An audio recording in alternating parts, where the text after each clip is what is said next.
Hello, everybody. So, like Kyle said, I am Becca. Ironically, their very first speaker does not go to Vista. I am homeschooled through Calvary Murrieta. But since the homeschoolers are a minority, they stuck me with the cool kids. So, I want to talk to you guys tonight about something very near and dear to my heart. And I titled it, The Power in the Choice. And I'm sure you've all heard many times lots of phrases like trust God and love your neighbor, and they're all great phrases that we all say in church. But there's one that I feel has almost a negative connotation to it, and it's own your faith. It's something I feel like we dangle in front of people like, oh, like a chore, like you got to own your faith. And growing up in a Christian home, being a Christian pretty much all my life, I heard that phrase many, many times. But there's one time in particular that stood out above the rest. I was 9 years old, and I was in the car with my mom, and she said to me, Rebecca, one day you're going to have to own your faith. And to the 9-year-old me, that looked like, oh, I'm going to go to some foreign country. I'm going to get thrown in jail. They're going to torture me, and I'm going to, do it all for Jesus. That was my plan. But little did I know that as I grew older, it was going to be a lot simpler, but more difficult. So, like I said, I grew up in a Christian home, pretty much been a Christian my whole life. Owned a Bible, went to church, bowed my head when I prayed. But when I got to middle school, something changed. There was one day I was sitting in my room reading my history book, and the chapter was on foreign religions.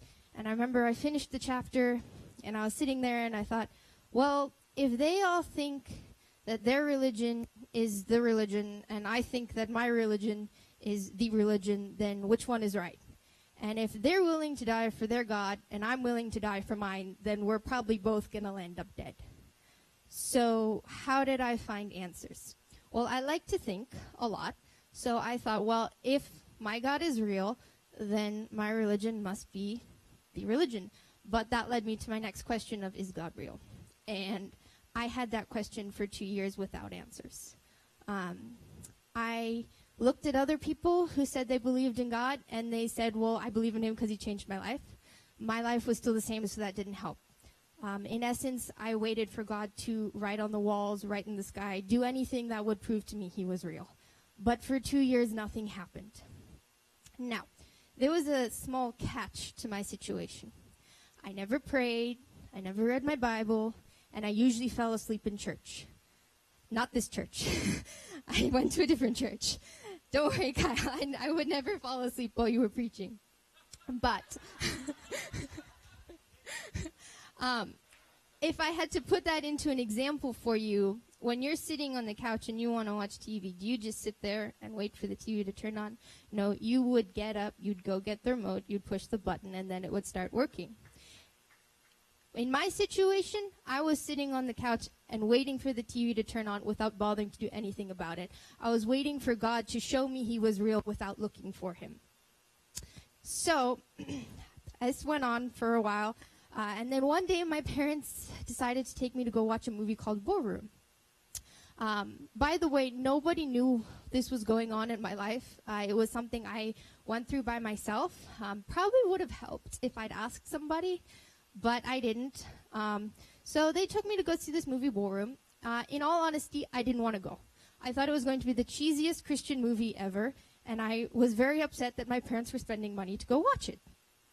But I went, and in essence, it changed my life, because when I came home, it jump-started me down a path that was much brighter than the one I was walking on.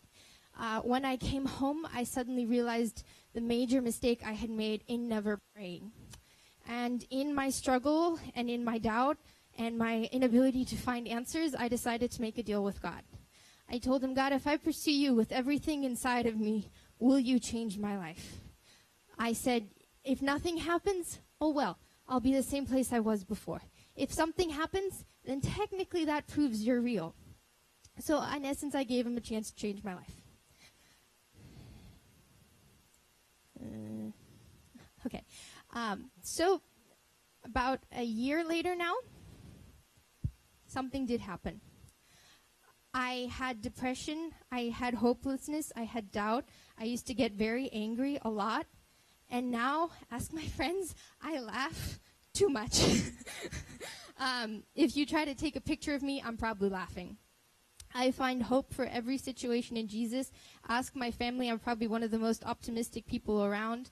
I have way more peace than ever. I don't get angry that much anymore. And above all, I have no doubt that God is real. Not necessarily because all of that is gone, but because when I chose to walk after him, I fell in love with the maker of my soul, and that changed my life.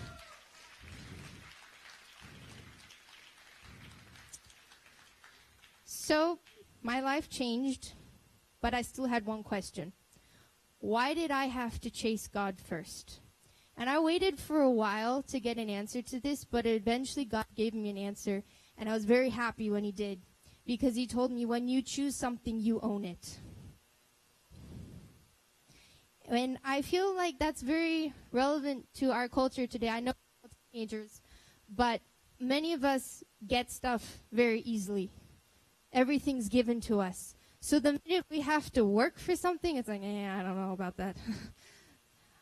But if you've ever been in a relationship, and I'm not talking dating, you could have a best friend, then you should know that relationship requires work.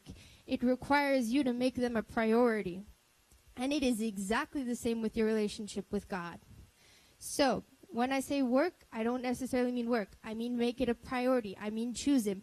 I mean involve him in your everyday. I mean talk to him throughout the day. Get to know your God. Find out the facets of your God. Fall in love with the maker of your soul.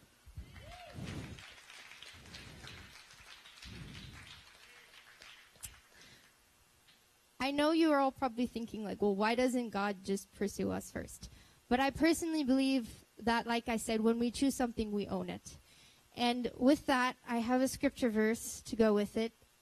Okay, I'll just read it from there. It is Matthew 7, verses 7 to 8. I have my Bible. Okay, it is, ask and it will be given to you. Seek and you will find. Knock and the door will be opened to you. For everyone who asks receives. He who seeks finds. And to him who knocks the door will be opened. So in that, there's a few things I've noticed with my pursuing Jesus. And one is it's a constant endeavor. You constantly have to go after God. And it's not going to be a burden. It's got to be something you want to do. When you're, back to my relationship thing, when you're going out with someone, or best friends with someone, you're constantly putting effort into that relationship. You can't just go out with them once and then boom, you're best friends. No, you go out with them a couple times. You keep doing it, and it's the same with God. You got to keep pursuing him. Also, not everything works every time. Sometimes praying every day will be the thing that gets you where you need to go. Others, it's serving or evangelizing. My example for this one, do you wear flip-flops in winter? No. Okay, maybe you do. I do not. I get cold very easily. But those shoes are for a different season. We go through seasons in our walk with God, and sometimes he may ask you to go down to a different road to explore a different part of him. All roads lead to Jesus, though. No matter how you get there, though, never stop pursuing him. Never, ever, ever stop pursuing him. Let him be the one that you fall in love with. Let him be the one to make your day a little bit brighter. So, now, when you hear the phrase, own your faith, I hope it's not a reminder that you've lost yours, but rather that you would see it as an opportunity to fall in love with God again. Because your relationship with him will be a journey with highs and lows. But even so, he's always waiting for you with arms open. And when you run after him, the minute you break into a sprint, you're running right into his arms. The only thing you have to do is make the choice.